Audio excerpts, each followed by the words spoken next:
Chers auditeurs de Haïba FM, bonjour.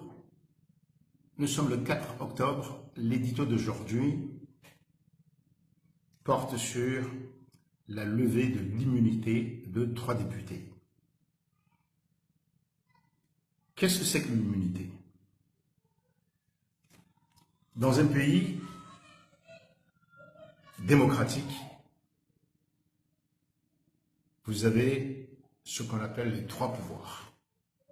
L'exécutif, le président ou le Premier ministre et son gouvernement qui décident, qui conduisent en quelque sorte la voiture. Nous faisons ceci, nous allons réformer l'éducation, nous allons donner de l'argent, plus d'argent à la santé, nous allons construire des routes, et voilà, ça c'est l'exécutif qui le fait, qui dirige. Mais pour que l'exécutif fasse ça, le citoyen élit bien sûr le président, chef de l'exécutif, mais il élit aussi des députés qui le représentent. Ce sont les députés qui font des lois, la loi de finances, qui décide de combien d'argent va être donné à l'exécutif, au président, pour dépenser dans tel ou tel domaine, la santé, l'école, les infrastructures, etc. Ce sont aussi les députés en notre nom qui définissent ce qui peut être fait par la police ou pas. C'est les députés qui font les lois, qui nous donnent des droits à ceci ou à cela, citoyens. Donc le député est un personnage important dans le pays. Pour le protéger, la loi dit que le député bénéficie d'une immunité, c'est-à-dire qu'il ne peut pas être arrêté comme ça, à moins de flagrant délit où il est en train de tuer quelqu'un, quand il y a besoin d'enquête, quand on le suspecte de quelque chose. Il faut que la justice s'adresse à l'Assemblée et le bureau de l'Assemblée, à ce moment-là, va lever ou non l'immunité suivant les explications données par la justice, sont convaincantes ou pas. C'est donc pour protéger les députés, pour qu'ils ne soient pas menacés par un exécutif, un pouvoir, un gouvernement qu'ils critiquent, par exemple. Hier, la levée de cette immunité a été faite par 2 députés présents, c'est tout. Les 2 vice-présidents, M. Maulana Sharif et M. Zafir Abdul-Kamal. Ils disent avoir eu 4 procurations. La procuration, c'est une autorisation qu'un député absent donne à un autre député. Donc ils étaient 2, 4 procurations, donc 6 voix sur 9 membres du bureau de l'Assemblée. Ce qui est étrange, ce qui fait que le citoyen qui, a priori, est disposé à croire l'Assemblée, c'est qu'il y a quelques jours, cette demande de levée de l'immunité a été envoyée au bureau. Elle a été rejetée. Le bureau a refusé. 5 membres sur les 9 ont dit non. Maintenant, la majorité des députés est absente, les 2 se réunissent. Voilà, donc premier cas de suspicion. On ne dit pas que c'est illégal, on ne dit pas que ça n'est pas vrai, mais il y a de quoi à douter de ce qui se passe. Une autre raison, c'est celle-ci. Cette levée de l'immunité, à mon sens, à ma connaissance, c'est la première fois. Donc c'est quelque chose d'important. Or, la Chambre des députés, l'Assemblée nationale, comme le président, comme tous les dirigeants, dans des cas aussi importants, ils doivent le faire en toute transparence et éduquer la population.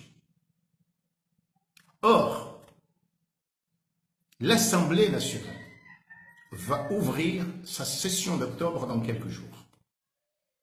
Pourquoi ne pas attendre que ça se passe dans la transparence?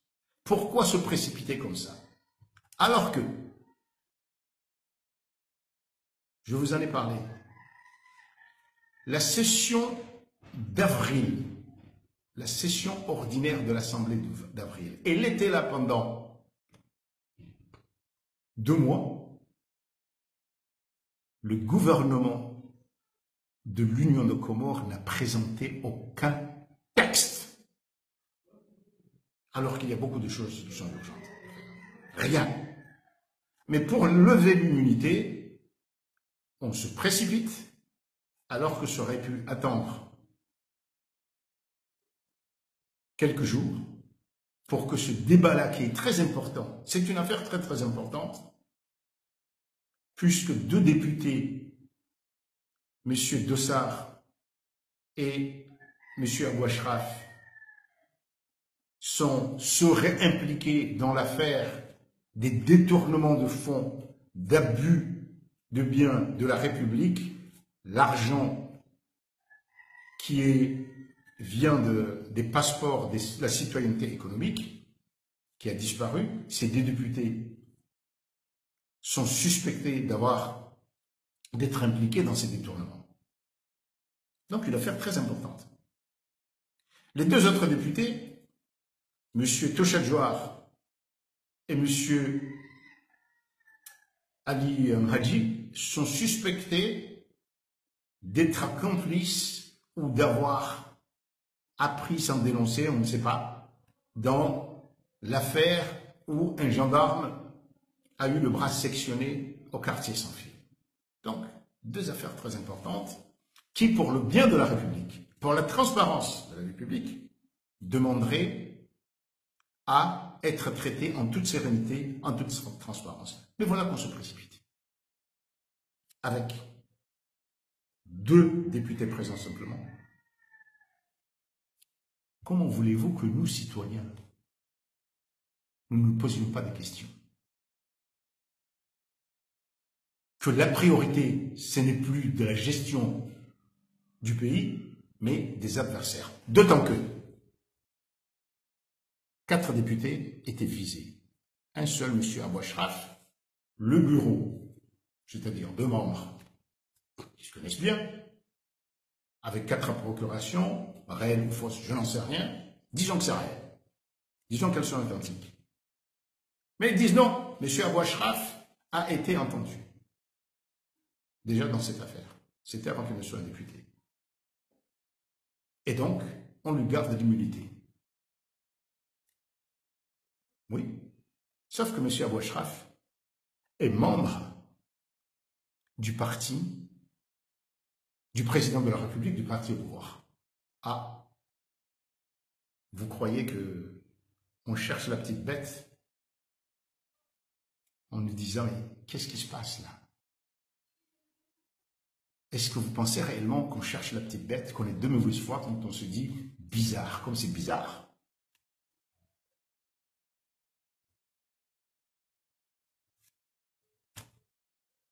Beaucoup des dirigeants actuels ont la quarantaine, cinquantaine, ils ont encore 20 ans avant d'atteindre mon âge.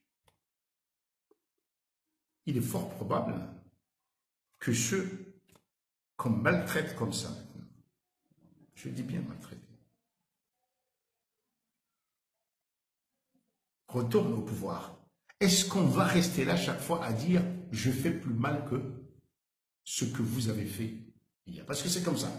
Chaque fois qu'on montre quelque chose, et le gouvernement et ceux qui le soutiennent disent « oui, oui, mais il y a 25 ans, tel a fait une connerie, une bêtise, a écrasé la loi, donc voilà, taisez-vous. C'est-à-dire que on n'améliore pas. Il y a les promesses qu'on fait pendant la campagne électorale. Je ferai mieux, beaucoup de transparence. Et une fois au pouvoir, on passe tout le temps à dire il a été mauvais, ceci n'a pas été fait, et donc cela justifie que je ne fasse pas mieux. À Haïba FM, nous avons été les premiers dans les médias à dire qu'il faut qu'il y ait des jugements sur la citoyenneté économique. Mais comment voulez-vous que les citoyens puissent croire un jour dans un verdict de la justice si les choses se passent comme ça? La justice, ce n'est pas simplement un jugement comme ça qui est dit. Ce n'est pas simplement quand on a mis des gens en prison, mais quand les citoyens croient à la justice. Eh bien, ce qui se passe actuellement n'aura qu'un résultat, c'est que la plupart des citoyens ne croient pas à la justice, ou qu'ils le croient de moins en moins.